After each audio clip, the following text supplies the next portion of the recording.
안녕하세요, 엔조입니다.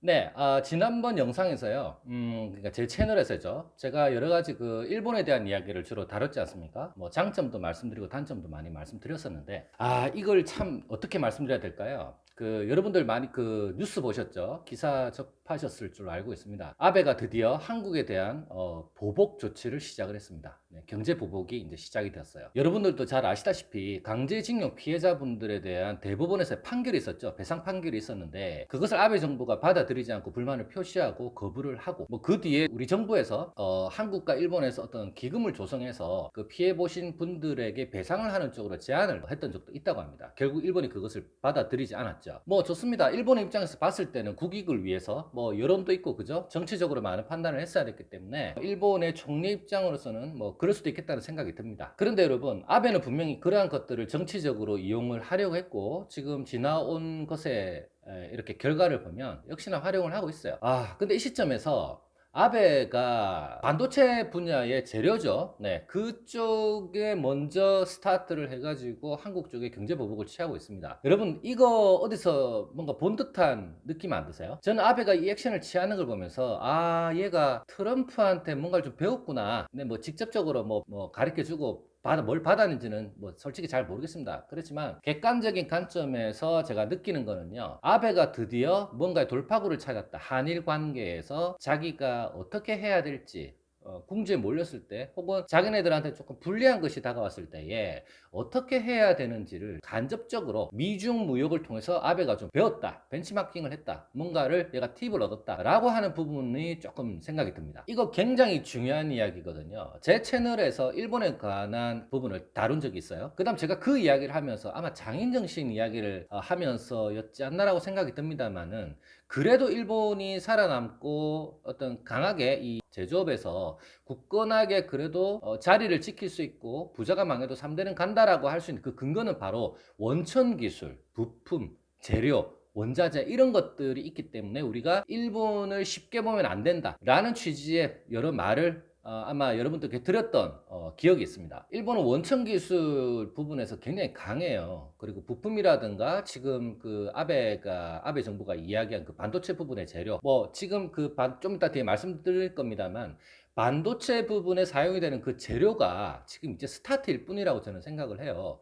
근데 그 스타트를 끊을 수 있고 뒤에 후속타로 치고 들어오는 것들을 준비하고 있다. 제가 조금 전에 말씀드린, 우리가 아무리 전자산업이 몰락하고 일본의 장인정신이 쇠퇴했다고 하더라도 절대 무시해서는 안 되는 부분, 이 원천 기술이고 원자재 재료 이쪽 분야거든요. 뭐 아무래도 일본에 대한 그런 부분을 조금 제가 경험을 했고 알고 있는 입장에서는 이번에 그 아베 정부가 한국에 대해서 반도체 관련된 재료라든가 이런 부분에 대한 무역 규제죠, 조치 좀 더 까다롭게 하고 수출을 할 때도 굉장히 조사를 많이 하고 규제를 더해서 문제가 생기게끔 만드는 이런 것들이 정말 제가 조금 우려했던 대로 그대로 이제 나오기 시작을 했습니다. 이게 자신들의 강점이자 무기거든요. 강점이자 무기. 이거 굉장히 무서운 겁니다. 근데 이 시점에서 정말 중요한 부분이 하나가 있어요. 네, 조금 전에도 제가 살짝 말씀드렸습니다만은 이 반도체 관련된 재료, 이 분야가 마지막이 아닐 거라는 거죠.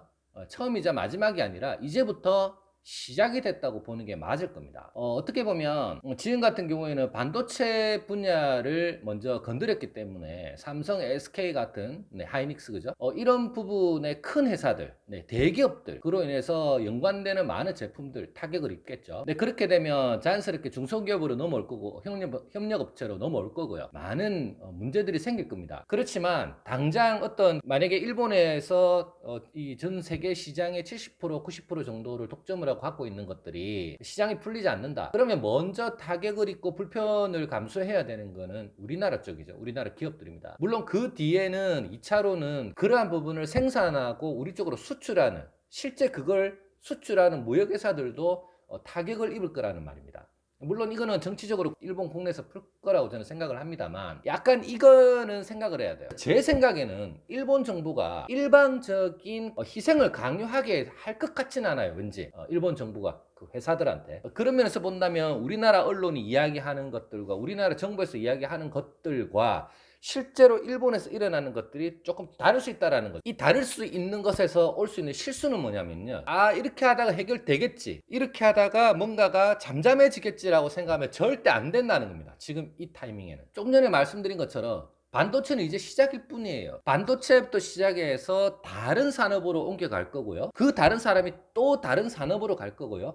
이 산업이 이제는 민간 부분까지 영향을 미칠 거라는 이야기입니다. 분명히 일본이라는 나라, 일본에 있는 많은 그 관료와 집단들이 이거를 제가 봤을 때는 어떤 비단 이번에 그 강제징용 부분에 대한 분들에 대한 어떤 피해 보상이 훨씬 이전에, 그것을 논하기 이전에 많은 준비를 해왔을 거라는 생각이죠. 다시 말해서 아베나 아베 주의 강요들이 뭔가를 준비를 하고 카드를 만지작거리다가 이걸 언제 쓰지, 어떻게 쓰지, 어느 타이밍에 이걸 내놓을까라고 하다가 제가 서두에 말씀드린 것처럼 미중 무역에서 일어나는 그 상황에서의 트럼프의 액션을 보고 힌트를 얻었을 거다라고 저는 생각이 들거든요. 반도체는 지금 시작이지만 지금 이제 이게 시작이 됐기 때문에 많은 부분으로 옮겨가고 많은 산업들로 옮겨가고 민간으로 갈 것이라고요. 저는 언뜻 이런 생각이 듭니다. 예를 들어서 우리하고 일본하고의 사이에서 IT도 있지만은 그래요. 제가 취업에 관련 이야기도 말씀드렸잖아요. 취업. 그렇게 따진다 보면은 뭐 반도체 다음에는 이제 취업에 대한 부분도 약간 뭔가를 태클을 걸 수도 있어요. 이 취업이라는 거는 한국에서 뭐 일본으로 넘어가는 거가 될 수도 있고, 혹은 그러니까 일본 내에 있는 눈에 보이지 않는 차별이 되겠죠. 차별을 한다 그러면 외국인에 대한 차별을 표면적으로는 강화하면서 그 안에서 이제 한국인에 대한 뭔가를 조금 더 강조를 하지 않을까라는 뭐 개인적인 생각이 듭니다. 물론 그걸 대놓고 하진 않겠지만요. 그리고 극우 세력들이죠. 일본에 있는 극우 세력들의 어떤 목소리가 좀 더 커질 거고, 커진다라는 거는 무슨 말이냐 하면은 아베가 그걸 방치를 할 거라는 이야기. 그런 부분. 그 다음에 농수산물에 관련된 거. 농수산물 부분에서 많은 교육이 있는 걸로 알고 있어요. 축산물도 마찬가지고요. 이제 그런 쪽에다가 이제 제재가 들어갈 수도 있겠죠. 그 다음에 아까 말씀드렸다시피 반도체 이외에 또 다른 산업, 그게 뭐 기계가 될 수도 있고 또 다른 산업이 될 수 있겠죠. 다른 첨단 분야가 될 수도 있겠죠. 근데 완제품이라든가 어떤 그 서비스라든가 만들어내는 것에는 우리가 앞서 있지만, 아까 앞서 말씀드린 바와 같이 원자재, 원천기술, 부품, 원재료 이런 것들에 대해서는요, 전부 그 밑바탕 일본이 다 갖고 있단 말이에요. 그 다음에 금융 관련된 제재도 아마 있지 않을까 싶습니다. 금융 관계에 대한 게 돈이 많이 오고 가고 할 거란 말이죠. 송금도 하고 우리 쪽에서 받는 것도 있을 거란 말이죠. 근데 이런 부분에 있어서 규제를 하게 되면 이것도 굉장히 불편해지거든요. 아마 이런 부분에 대한 아마 공격도 있을 것 같아요. 그리고 이제 맨 마지막으로 좀 걱정이 되는 게 민간 교류에 대한 규제, 어떤 그 또 태클이 들어오지 않을까 싶어요. 근데 이렇게 되면 이때까지는 그랬거든요. 제가 기억하기로 한일 간에 무슨 일이 생기고 다툼이 생기면 뭐 정부와 정부, 정부 대 정부, 그 다음에 뭐 이쪽 우익 대 이쪽 우익, 뭐 이런 식으로 뭐 좀 옥신각신 하는 것도 있었고, 독도 이야기도 하고 여러 가지 그런 게 있었지 않습니까? 과거에는 정부에서 그렇게 싸우고 해도 민간에서는 조용했어요. 민간에서는 뭐 상관없었죠. 관광도 오고 가고 문화도 교류가 있고, 뭐 가끔 뭐 일본에서 한국 드라마를 뭐 방영을 안 하거나 그런 일도 사실 있었습니다만, 어쨌거나 이때까지 민간을 건드리는 경우는 잘 없었어요. 근데 지금은요, 약간 분위기가 민간까지도 뭔가 치고 들어갈 수 있겠다라는 생각이 듭니다. 자, 이제 이렇게 되면 앞으로 제가 조금 전에 말씀드린 부분 이외에도 다양한 산업과 다양한 분야를 통해서 아마 공격이 들어올 겁니다. 그렇게 되면 이제 우리는 이 공격이 우리한테 어떤 영향을 미치고, 민간까지, 저번에 제가 자영업 말씀드렸는데 마찬가지로 이번에 일본하고의 이런 관계에서 또 어떤 피해를 보는 사례가 발생할까, 이건 또 아무도 모르는 얘기입니다. 네, 그래서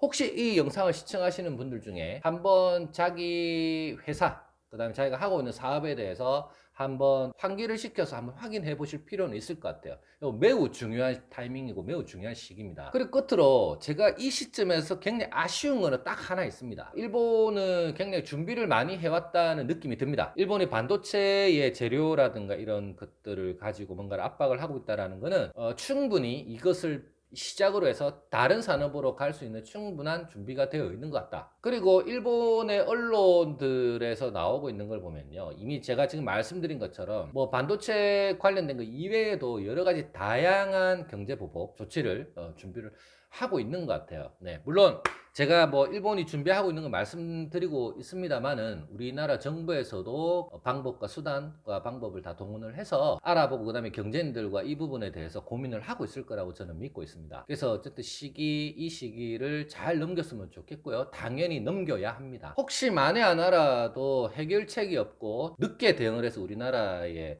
민간이라든가 여러 가지 부분에서 기업들이라든가 그죠? 불편함을 느끼고 좀 타격을 뭐 입을 수도 있겠지요. 네, 지금 이미 이렇게 시작이 되었다라고 하는 거는요, 완벽하게 어느 한쪽이 뭐 좋다라거나 또 완벽하게 어느 한쪽이 나쁘다라거나 그렇게는 말을 할 수 없는 상황인 것 같아요. 근데 지금 일본이 우리나라에 그러한 그 보복을 시작했다. 그들은 많은 준비를 했을 거예요. 좀 답답한 건 우리나라는 어떤 방어, 어떤 준비를 하고 있을까라는 게 되게 궁금하긴 합니다. 그렇지만 그걸 속 시원하게 뭐 지금 들을 수 있는 상황은 아닌 것 같고요. 꼭 한 가지 제 채널을 통해서 드리고 싶은 말씀, 바람이죠. 바람이 있다면 지금 미중 무역 전쟁도 그렇고 일본이 우리나라의 경제적 보복 조치를 하고 있지 않습니까? 그 뭐 제가 뭐 과거사 때문에 재판이 있었다 그래가지고 보복 조치를 하고 있는데, 저는 이런 경험들이요, 긍정적인 요소로 작용해서 후대들에게, 우리 후대들에게 좋은 부분으로 좀 본보기가 되었으면 좋겠어요. 우리가 과거에 정말 약소 민족으로서 자주 침략을 당하고 그죠? 얼마나 서럽게 많은 역사를 가진 민족입니까? 제가 앞에도 말씀드렸지만 일본이라는 나라가 기반을 굉장히 다 잘 다졌어요. 네, 그렇기 때문에 우리나라도 원천 기술이라든가 재료, 부품에 대한 연구 개발에 투자를 많이 해서요, 계속 이 부분에 대한 시간이 걸리더라도요, 계속 이 부분에 대한 투자를 하고 교육시키고 인재를 양성해내야 됩니다. 제대로 연구개발 비용으로 돈 줬는데 딴 데 쓰고 술 먹고 다니고 돈 딴 데 쓰지 말고요, 이상한 데 쓰지 말고 진짜 제대로 이거 매우 중요합니다. 제대로 이루어져서 우리 후손들에게는요, 두 번 다시 이런 거 가지고 우리가 끌려다니고 꿀리고 하는 세상을 주면 안 될 것 같아요. 그리고 두 번째는요, 저는 이 우리나라가 지리적 특성상 중국과 일본과는 뗄래야 뗄 수 없는 사이라고 보거든요. 그러면 물론 많은 분들, 많은 그 정부라든가 이때까지의 정부라든가 많은 그 자리에서 자기의 임무, 자기의 책임을 대해서 최선을 다하고 계신 분들이 물론 잘 하실 겁니다만은, 이제는 뭔가 잠잠해지겠지, 이러다가 말겠지라고 하는 한국인 특유의 그 냄비 근성은 치우고, 와 할 때만 하고 또 시간 지나면 없어지고 하는 그런 냄비 근성은 좀 치우고요,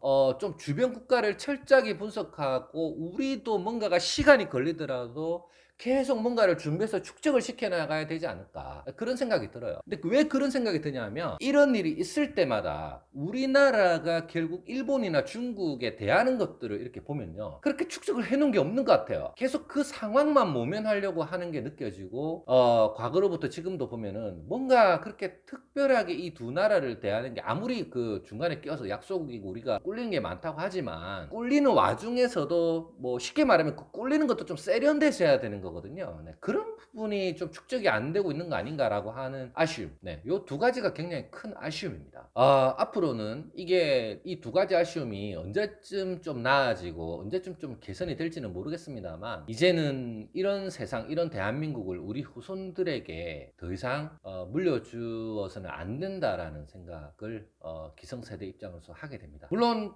하나 있을 수는 있겠네요. 만약에 우리나라가 통일이 된다면, 통일 한국이 된다면 아마 주변 국가들은 우리를 새롭게 바라볼 거고 많은 또 무시를 못 하겠죠. 근데 뭐 통일이 된다라는 것도 말이 쉬워 통일이지, 통일이 되고 뭔가를 하는데도 많은 어려움이 있고 비용이 드는 건 사실입니다. 이게 지금 이 영상을 보시는 분들이나 제가 살아있을 때, 글쎄 저는 통일이 될 것 같아요. 통일이 되는데 어쨌든 통일이 되었건 아니면 또 다른 방법이 되었건, 지금의 힘없는 대한민국, 자꾸 치이고 뭔가를 시비를 당하고 뭔가에 몰리는 대한민국이 아니라 좀 멋진 대한민국, 좀 더 강한 대한민국을 후손들에게 물려주는 것에 신경을 써야 되는 시기가 아닌가, 지금부터라도 신경을 써야 되는 시기가 아닌가 라고 오늘 생각해 봅니다. 구독, 좋아요, 알람 꼭 설정해 주시고요, 주변에 널리 공유해 주시기 바랍니다. 여러분들이 이 영상 퍼뜨려 주시면요, 설명은 제가 하겠습니다. 내일은 오늘보다 더 나을 겁니다. 엔조였습니다.